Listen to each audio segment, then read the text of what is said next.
Hey all, Rick here from Hobby Time. Welcome to Space Marine Land.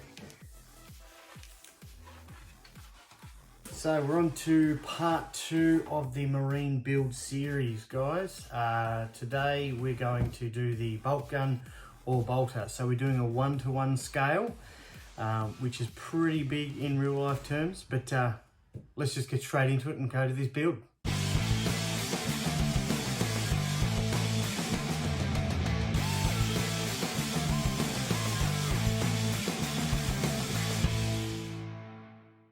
As you can see here, this is the bolter. It's a Nico Industries file as part of the Space Marine kit.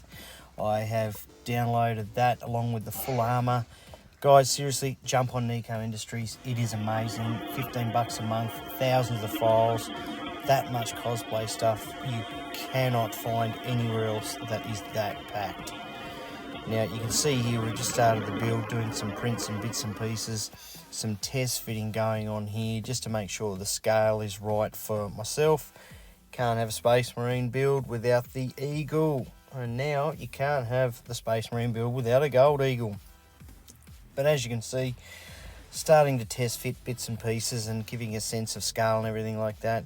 As you can see here, that is a 30cm ruler, so it does tell you how big it is. Here's a picture of rifle complete, obviously for scale, size and everything like that. Now, this is the rifle together and assembled. We've used PVC rods on the main parts of the rifle to give it a bit of structure and a bit of strength, but I also used solid metal rods down on the lower part of it to give it a sense of a real world rifle, being barrel heavy and lower heavy. That way, when you hold it in your hand, it actually is really lower side heavy, and it tends to sit well in your hands. So if you've seen my files before and my videos, you know that I love the R46 and R47 putties. You can see here a couple of layers down there, just to hide a few lines and layer lines. Now we've got the sander out to be able to sand some of this smoother off, give her a bit more polished look. Just ready for the first coat there. Now there's some final filler primer, then we move on to a black coat of paint. So this is the first color coat on this one.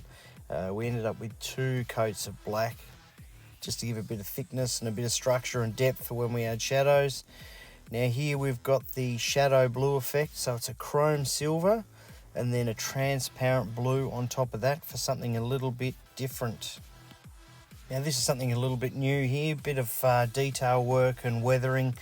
Now what we're actually doing is just adding a few little bits and pieces here to that blue, because it's really hard once that blue's on to get it right again. So as you can see, we're just adding some hand weathering there, some extra paint on top. Then we're adding some silver rivets. As you can see from this picture, we've just added some depth and detail to that basic sort of stuff. Now we've headed on to the airbrush to give it a more weathered look, so adding rust and grime, everything like that. Now I'm pretty new with an airbrush, so it's not perfect, but the whole thing, it's all about a learning process. As you can see, it's all coming together. Look, just these fine little details that most people wouldn't see, but obviously because the bolter's for me, I can see it. Now as you can see there, a little bit of weathering, a little bit of detail. Now this is where a lot of the bolter comes together. These are what is known as purity seals. Essentially they're Space Marine prayers for obviously different factions and houses, and generally they're meant to protect whatever the wearer has them on. So if you've got them on your armor, if you've got them on your bolter, in my case, you know, it makes a big difference there. And these just gave that little bit extra detail that I really liked, and I got to do some hand painting and everything like that. I decided to use the filament printer rather than the resin printer, just because I wanted to keep it all consistently. Now it doesn't have the detail of the resin printer, but it was a lot easier to do it that way, and it sort of gives it a bit more, I guess you could say, a grungy look rather than a clean look. But you can see for yourself in the photos and the videos and things like that how it ended up turning out. Now the red one, the circular one, is called Adeptus Mechanicus. And then we've just got a normal cross purity seal there just to go on different parts of the rifle. As you can see now, they're all finished. You can see what they look like, whether you think they're good or not. Close up, you can tell that they're filament printed. But this is the final design of where I've gone with those, so hopefully they don't look too bad. But now here comes to the best part of the Purity Skull. So these are the parchments. Now I use calico material rather than just traditional paper, obviously for wearability's sake. Now I wrote my own prayers there for a bit of fun. Just got some off Google, just Space Marine accurate. And then obviously weathered them, burnt them a little bit, airbrushed them. So just to give that little bit, you know, that little bit of sort of real world appearance to them. And as you can see here, onto the rifle now. So very, very happy with those. So thanks guys for joining us on that one. Here is our final product.